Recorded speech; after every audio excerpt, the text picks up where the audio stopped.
ସକାଳ ଜଳଖିଆ ହେଉ କିମ୍ବା ରାତିର ଡିନର ଖାଇବାକୁ ଏକଦମ ପରଫେକ୍ଟ ରେସିପି। ହାତରେ ଧରୁ ଧରୁ ଛିଡ଼ିଯିବ। ଏତେ ସଫ୍ଟ, ଏତେ ନରମ ହେବ। ବିନା ବିରି ବିନା ଚାଉଳରେ ଏହି ପିଠାଟି ତିଆରି କରିବା। ଗୋଟିଏ ଖାଇଲେ କେବେ ବି ମନ ଭରିବନି। ତା ସାଙ୍ଗରେ ତିଆରି କରିବା ଗୋଟିଏ ଗ୍ରୀନ୍ ଚଟନି, ଯାହା ପିଠାର ଟେଷ୍ଟକୁ ଆହୁରି ବଢ଼େଇ ଦେବ। ଚାହିଁଲେ ବି ଆପଣ ଏମିତି ସାଧା ବିନା ଚଟନିରେ ବି ଖାଇପାରିବେ। ଏତେ ଟେଷ୍ଟ ଲାଗିବ ଏହି ପିଠାଟି। ଯଦି ଭିଡ଼ିଓଟି ଭଲ ଲାଗିବ ତେବେ ଭିଡ଼ିଓଟିକୁ ଲାଇକ୍ କରିଦେବେ, ଅନ୍ୟମାନଙ୍କ ସହିତ ସେୟାର କରିଦେବେ। ଆଉ ଚାଲନ୍ତୁ ତିଆରି କରିବା ଷ୍ଟାର୍ଟ କରିବା। ପିଠାଟି ତିଆରି କରିବା ପାଇଁ ଏଠି ମୁଁ 1 କପ୍ ସୁଜି ନେଇଛି। ଏମିତି ମେଜରିଂ କପ୍ ନଥିଲେ ଗିନା ସେଟ୍ କରି ନିଅନ୍ତୁ। ଅଧା କପ୍ ଫ୍ରେଶ୍ ଦହି ନେବେ, ଖଟା ଦହି ବିଲକୁଲ ନେବେନି। ସୁଜି ଦହିଟାକୁ ପାଣି ଟିକେ ପକେଇକି ଭଲ ଭାବରେ ଗୋଳେଇ ଦେବା। ଆଗେ ପ୍ରଥମ ଗୋଳେଇ ଦିଅନ୍ତୁ, ତାପରେ ଆଉ ଟିକେ ପାଣି ଆମେ ଏଥିରେ ଆଡ଼୍ କରିବା। ଦେଖନ୍ତୁ ଆଉ ଟିକେ ପାଣି ମୁଁ ଏଥିରେ ଆଡ଼୍ କରୁଛି। ତେଣୁ ଭଲ ଭାବରେ ଗୋଳେଇ ଦେଇକି ଆକୁ ରଖିଦେବା ପାଖାପାଖି 15 ମିନିଟ୍ ରେଷ୍ଟ ପାଇଁ। ସୁଜିଟା ଫୁଲିଯିବ ଆଉ ପାଣି ସବୁ ସୋକ୍ କରିନେବ। ତା ଭିତରେ ଚାଲନ୍ତୁ ଚଟନିଟା ତିଆରି କରିନେବା। ଚଟନି ତିଆରି କରିବା ପାଇଁ ଏଠି କିଛି ପୋଦିନା ପତ୍ର ଆଉ କିଛି ଧନିଆ ପତ୍ର ନେଇଛି। ଆପଣ କୌଣସି ବି ଚଟନି ସହିତ ଖାଇପାରିବେ କିମ୍ବା ବିନା ଚଟନି ସହିତ ବି ଖାଇପାରିବେ। କିଛି ଲଙ୍କା ନେଲି, ସେଥିରେ ଟିକେ ତେନ୍ତୁଳି ପକେଇ ନେବା ଆଉ ଟିକେ ଲୁଣ ପକେଇ ନେବା। ଚଟନିଟା କଳା ନ ପଡ଼ିଯାଉ ସେଥିପାଇଁ ବରଫର 3 ପିସ୍ ମୁଁ ଏଠି ପକେଇ ନେଇଛି। ଟିକେ ପାଣି ଆଡ଼୍ କରିବେ, କାରଣ ବରଫରୁ ଅଲରେଡ଼ି ପାଣି ବାହାରିବ, ତେଣୁ ବେଶୀ ପାଣି ଆଡ଼୍ କରିବେନି। ତାକୁ ଭଲ ଭାବରେ ବ୍ଲେଣ୍ଡ କରିନେବା। ଦେଖନ୍ତୁ ବ୍ଲେଣ୍ଡ କଲା ପରେ ଚଟନିର କଲର୍ ଏକଦମ ଗ୍ରୀନ୍ ଅଛି। ଯଦି ବରଫ ନ ପକେଇ କରିବେ ଚଟନିଟା କଳା ହେଇଯିବ। ଦେଖନ୍ତୁ ତା ଭିତରେ 15 ମିନିଟ୍ ହେଇଯାଇଛି। ସୁଜିଟା ଭଲ ଭାବରେ ଫୁଲି ଯାଇଛି ଆଉ ପାଣି ସବୁ ସୋକ୍ କରିନେଇଛି।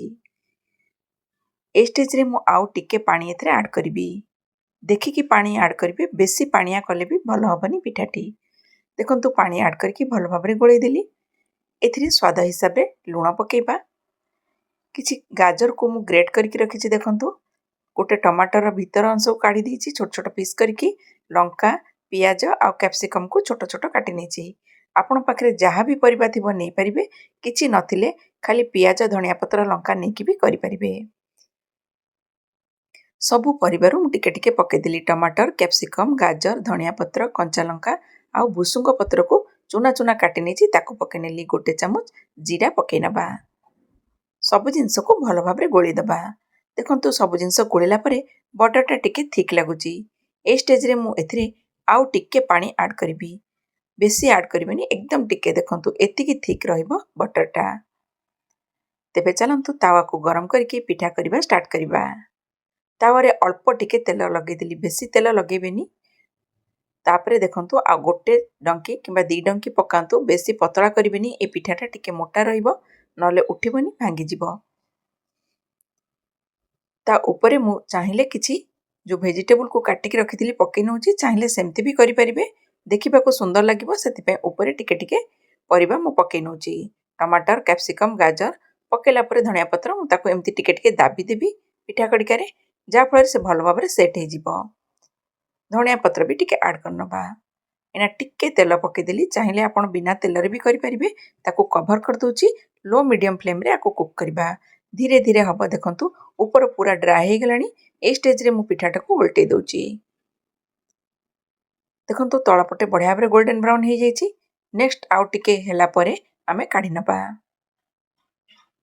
ବହୁତ ଟେଷ୍ଟ ଲାଗିବ এই ପିଠାଟି ଖାଇବାକୁ। ପିଲାମାନଙ୍କୁ ଜଳଖିଆରେ ଦେଇପାରିବେ, ଆପଣମାନେ ବି ଖାଇପାରିବେ। ରାତିର ଡିନରରେ ବି ଆପଣମାନେ ଏଇଟା କରିକି ଖାଆନ୍ତୁ। କାରଣ ସେମ୍ ପ୍ରୋସେସ୍ରେ ମୁଁ ସବୁ ପିଠାକୁ କରିନେବି। ବେଳେବେଳେ ଦେଖିଥିବେ ନା, ଇଚ୍ଛା ହୁଏ ସବୁବେଳେ ରୁଟି ଖାଇବାକୁ ମନ ହୁଏନି। ତେଣୁ ଏମିତି ଚଟପଟା ତିଆରି କରିନିଅନ୍ତୁ, ସମସ୍ତେ ଖୁସିରେ ଖାଇନେବେ। ଦେଖନ୍ତୁ ସେମ୍ ପ୍ରୋସେସ୍ରେ ମୁଁ এই ପିଠାଟିକୁ ବି କରିନେଲି।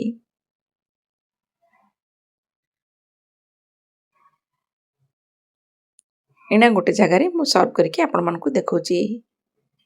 এই ପିଠାଟି ବିନା ଚଟନିରେ ବି ଏତେ ଟେଷ୍ଟ ଲାଗିବ ନା, ଆପଣ ଖାଇନେବେ। ଦେଖନ୍ତୁ ଏଠି ପିଠା ଗୁଡ଼ା ରେଡ଼ି ହେଇଯାଇଛି। ଆପଣ ଏମିତି କରିକି ଖାଇପାରିବେ ଆଉ ଅନ୍ୟମାନଙ୍କୁ ବି ଖୁଆଇ ପାରିବେ। ଯାହାକୁ ବି ଖୁଆଇବେ ନା, ଆପଣଙ୍କ ପ୍ରଶଂସା ନିଶ୍ଚିନ୍ତ ଭାବରେ ହେବ। ତେବେ ଆଜିର ଭିଡ଼ିଓଟି ଆପଣମାନଙ୍କୁ କେମିତି ଲାଗିଲା? ଯଦି ଭଲ ଲାଗିଲା ପ୍ଲିଜ୍ ଭିଡ଼ିଓଟିକୁ ଲାଇକ୍ କରିଦିଅନ୍ତୁ। ଅନ୍ୟମାନଙ୍କ ସହିତ ସେୟାର କରିବାକୁ ବିଲକୁଲ ବି ଭୁଲିବେନି। ତେବେ ରହୁଛି। ପୁଣି ଦେଖା ହବ ଗୋଟେ ନୂଆ ଭିଡ଼ିଓରେ।